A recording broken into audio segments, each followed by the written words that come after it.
where for the next 20 minutes, I'll be answering your questions live in real time. If you're jumping on air, go ahead and drop your questions in the comments. If you're watching on the replay, go ahead and let us know in the comments as well. I'll save those and answer them next week for you. And we had some great questions written in this week about Clubhouse. We're going to be talking about some of the other platforms as well. And I'm super excited to be chatting with you about this today. Irene wants to know, she says, I'm usually scared to raise my hand. We're talking about Clubhouse. How do I know my question hasn't been covered already? The next challenge for myself is just to raise my hand without even thinking about it. Irene, this is a great question. Irene is new to Clubhouse, and so when you jump into a Clubhouse room, how do you know your question hasn't already been discussed? What happens? There's usually a little bit of etiquette when it comes to what you are doing in terms of being inside of Clubhouses, and you want to make sure that you kind of listen and pay attention first so that you know exactly what is going on. You don't want to just jump right into that conversation. You want to make sure that you kind of are aware of what people are talking about. So if you listen for a couple minutes, you're going to get the vibes of the room. You're going to kind of figure out where things have already gone, and then you can raise your hand. You can volunteer to speak. If you're pulled up, you can go ahead and ask your question. If you want to preface it by saying you jumped in late, you can, but you don't have to. The good hosts will answer your question again, and the really good host will be able to spin your question so it has a little bit of a new answer. So even if people already heard the answer to that question, they're going to get a new little nugget that goes with it. So they can kind of redirect it just a little bit. It's never a problem to ask a question again, but don't jump right into the conversation if you haven't been paying attention. So always make sure you give it 5-10 minutes where you're listening and you understand the vibe of the room and what's happening, and you give everyone else a chance to speak first, because if you're late to the party, you don't get to be the center of attention right off the bat. Work your way in, learn what's going on, then jump in and ask your question. It is never a problem to ask a question more than once. It happens as a school teacher. I know this happens a lot. It is absolutely okay. Just do your due diligence and listen a little bit before you jump in and you have that conversation right off the bat. You want to be the person who comes to the party and is respectful of the room. We had a great comment from Katie. Katie jumped in this week and said, I love your Adobe Rush video. I've never heard of it, but I downloaded it now. Katie, thanks so much for hanging out. I'm glad that you enjoyed that Adobe Rush video. We were talking all about how you can edit your vertical, your horizontal, even your square-shaped videos for social media. And I dropped a tutorial all about how you can be using that inside of your business to save you tons of time and effort. It's my favorite editing platform, and I'm glad you enjoyed it, Katie. Thanks for hanging. Mr. G jumped in and said, what is considered the best website to live stream with this or with any screen sharing software? He recalled that YouTube requires a minimum of 1,000 subscribers to go live. So we jumped in and we had a conversation, Mr. G and I. This week, he learned that yes, YouTube does require you to have 1,000 people to go live on your phone, but you can go live at any point from your desktop. So you don't have to have 1,000 people to go live and just screen share. And if you're screen sharing, you're not doing that from your phone. So when it comes to using a program like BeLive or Melon, which by the way are linked below, and I have free trials for you, and I have bonuses, you can actually screen share on multiple platforms or single platforms. So you can simulcast or you can go by yourself. I live stream, and right now I'm live streaming to both YouTube and to Facebook. I'm simulcasting, so I get people hanging out from both areas. You have the ability to do that through BeLive, through Melon, through whatever program you happen to be using. And I highly recommend that you actually watch some of my videos on this so you can pick the best platform for you. Sometimes you're going to want to simulcast. Sometimes you will not want to simulcast. You are splitting your audience if you are simulcasting, but you're also potentially reaching a new audience. So I have videos on how to break that down. Those are on my YouTube page. You can check those out. But I do recommend keeping these couple of things in mind. You'll probably get more interaction on Facebook, but you will have the longevity on YouTube. So you're actually going to have better reach in the replay version of this over on the YouTube platform. So I typically side toward YouTube over Facebook if I'm dividing that. But if I have the ability to, I love to also simulcast so that I can reach both of those audiences and put the content in multiple places, as long as those numbers don't matter to me in terms of counting how many people are watching while I'm live, because it does break it down between the two different platforms. Great question, Mr. G. Thanks so much for writing in. Joanna jumped in and said, I want to use it, so I looked up tutorials on YouTube. This was the best. So she was talking all about how we were talking about Instagram Reels. She needed to learn how to use it, and she found my video and thought it was the best. Joanna, thanks so much. You have good taste. I appreciate you being here, and I hope to help you out in the future. Thanks so much for hanging with us. We got another great question from Toffee this week. who said, what's weird for me is that I actually had it, meaning the ability to do 30 seconds on Instagram Reels for like a week, and then it disappeared and I still haven't gotten it back. Is there anything that you suggest? So when it comes to this, there could be a couple different reasons for this. We know that Instagram is slowly rolling this out. Not everybody has access yet. I am getting daily reports that new people are gaining access, but I also get reports that people say they still haven't received access to 30 seconds on Reels. They're just doing it very, very slowly. We've got lots of videos on why this is on my YouTube page, so make sure you check those out if you need to. But if you had something, a feature in a social media platform, and it was then removed, there are a couple potential reasons for this. The biggest one being you may have an older version phone. So if you don't have a more current phone, these could potentially not support the technology. So Instagram is constantly innovating, and they're constantly changing, and they're constantly upgrading their systems. And sometimes older phones can't keep up with it. So if you have an older model iPhone, let's just say, for example, and you update your Instagram app because there's new features you want access to, unfortunately, if the phone did not keep up with the technology, so let's say you have not upgraded your phone in a while, so it has that older technology, it might not support the new stuff. I've seen over and over and over again where people are using things on their social media platforms, they update the app, but because their phone is so old, the phone can no longer support the high-end technology that Instagram, that Facebook, that YouTube, that whatever is putting out there, and they lose some of those capabilities, and at that point, they have to then upgrade their phone. Now, there could be other reasons for this as well. There could be glitches. Sometimes features go away for a few days and then they come back. Sometimes it is because you're maybe not necessarily the best standing with the platform, which in most cases is not the deal. But it could and has happened to some people that they have lost the rights to certain things. But for the most part, it's either going to be your phone is too outdated and you're going to need to update that or learn to live without it, or it's going to be some kind of weird glitch. And sometimes that happens. And we also know that there are certain features and functions that are retired and people do not have access to because the platform is taking it away. That is not the case in this situation. But for future reference, if you have a feature, sometimes if it's not widely used by everyone, the platform will take that away because it's just not something that they want to continue to support with so few people using it. So if it's a glitch, just keep watching. Hopefully you'll get it back soon. If it's your phone is a little bit outdated, it might be time for an upgrade on that, or you're going to have to get creative and learn to live without whatever that feature happens to be. If you're jumping in and you're joining us live, thanks so much for being here. If you've got questions, feel free to drop those for me. We are breaking down all of your questions from the last week that I love to answer for you. And if you're on our replay, go ahead and drop your questions. I'll save them for next week's episode.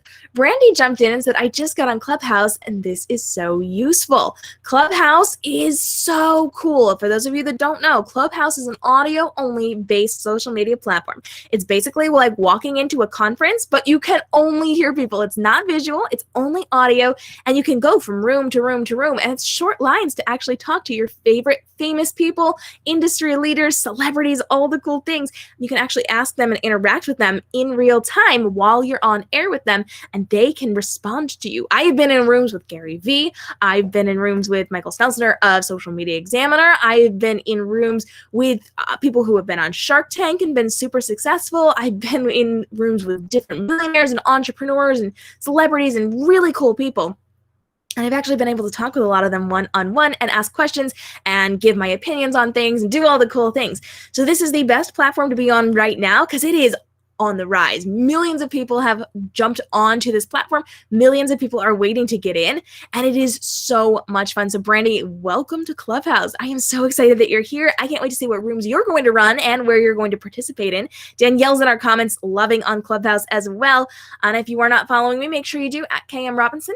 If you want social media strategy for how to grow your business, we're talking all things social media related over on Clubhouse, and we're doing live Q&As where you can ask me your questions in real time.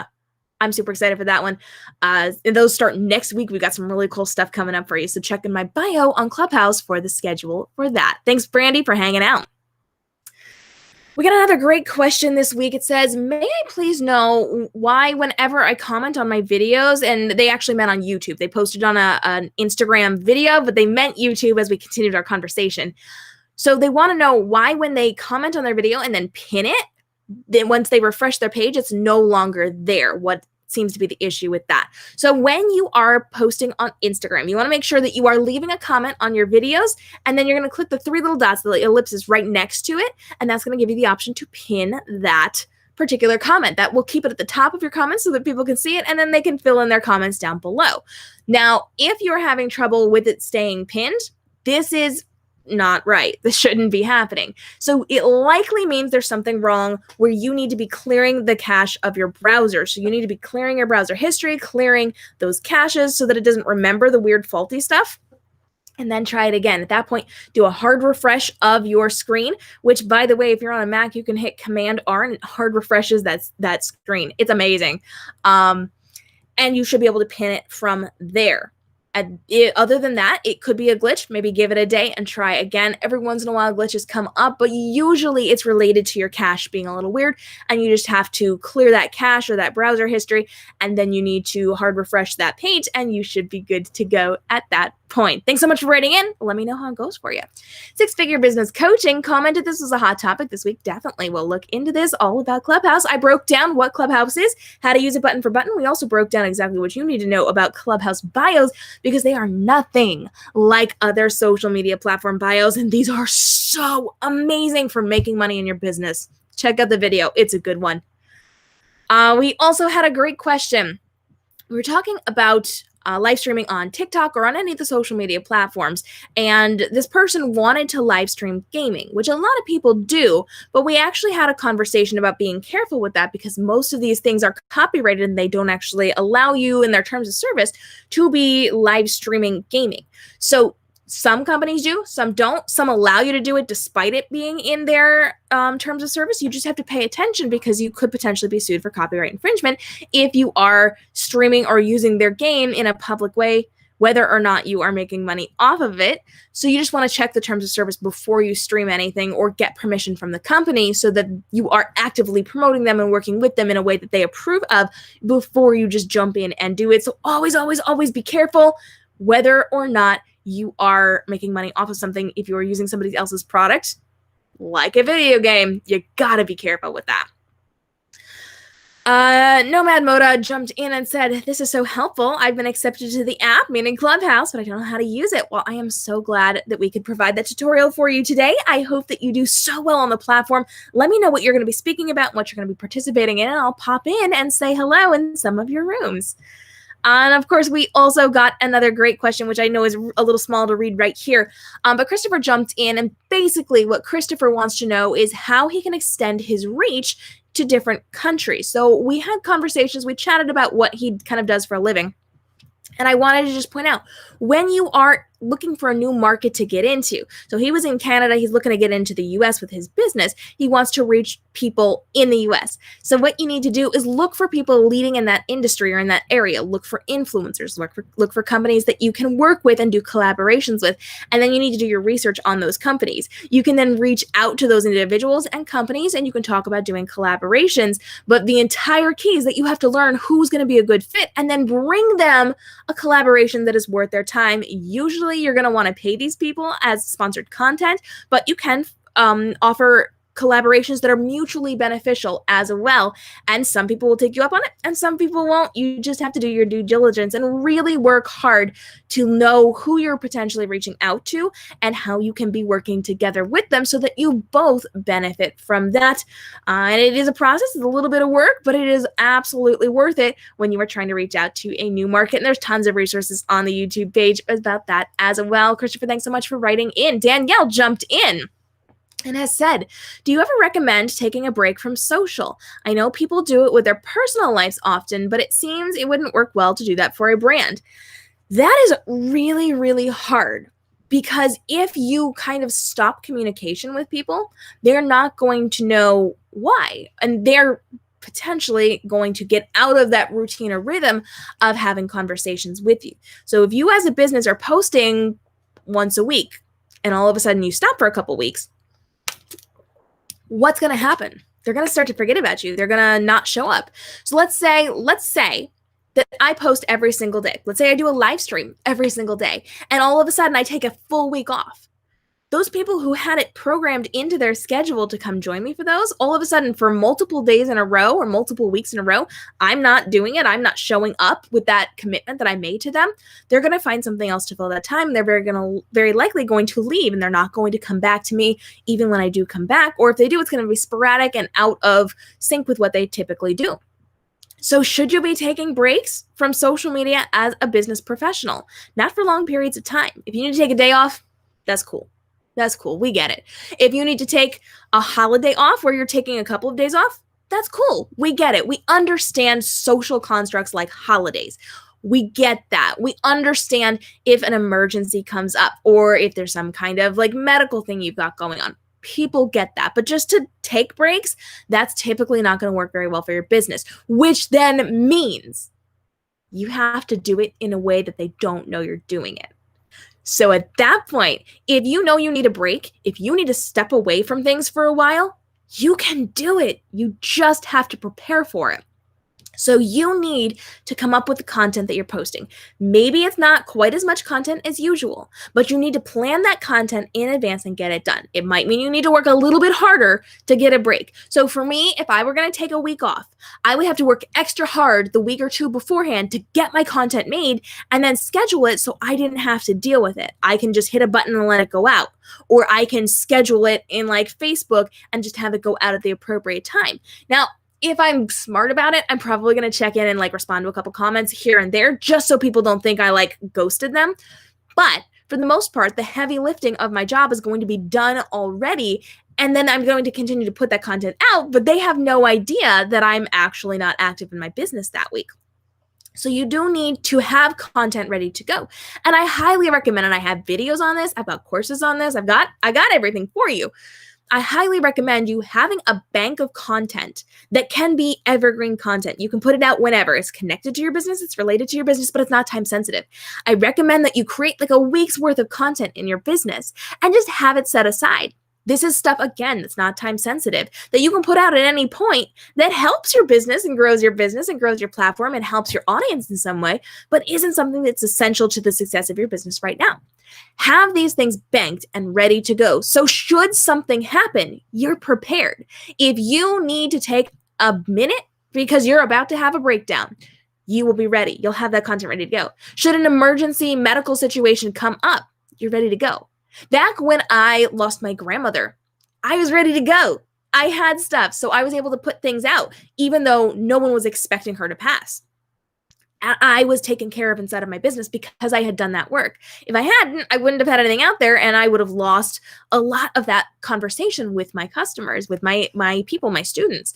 So I recommend creating a week's worth of content that you can just put out at any time. So let's say you've got an off week, or let's say you're busy. Let's say there's a medical emergency. Let's say you get to take a vacation that you didn't know you were going to be able to take, and somebody offered to take you to some fabulous location, and you just get to go. You are ready to go. You don't have to worry about your business at that point. And if you do it really well, you can have that folder on your computer ready to go with instructions. So let's say you have some kind of medical issue and you're in the hospital, you've got surgery, or you're sick, or something happens and you can't physically do the work of posting things. You can have someone else, your spouse, your best friend, your sister, your mama, they can post these things for you and people will not know. Now, of course, if something like that happens, I do recommend being upfront and letting people know, hey, we've got a situation going on here. We're taking care of it. We're still going to put some stuff out for you. It might be a little light this week, but it means you don't have to stress about your business. So always keep that bank of content ready to go so that you can put it out should something happen and you're going to need it as a filler. Then once you've used it, build up your bank again. If you have a day where you just have some free time and you can do like an extra post or an extra video or an extra blog or an extra whatever, just prepare it. Just kind of keep those stored up, just like you save money in your bank account for your life and for your business. You're going to do that in your business for the content you're creating as well. So store those things up and get ready to go. It is okay to take breaks, but you also need to stay in communication with people. So even if you lighten your load, make sure you have some stuff ready to go, if at all humanly possible, and then prepare for the worst. So should something big, horrible happen, you are actually okay with your content and ready to go. Great question, Danielle. Thanks so much. And if you need more details on that, go ahead and hit subscribe because we'll talk more about that in upcoming episodes. And like I said, I've got great content on that for you here on the YouTube page and in my courses as well.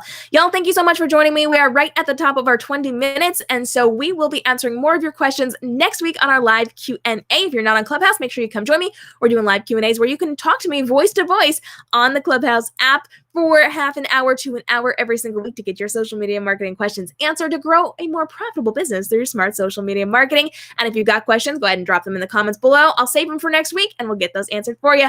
Until we talk next week, I hope you all have a great day and stay inspired. Bye, friends.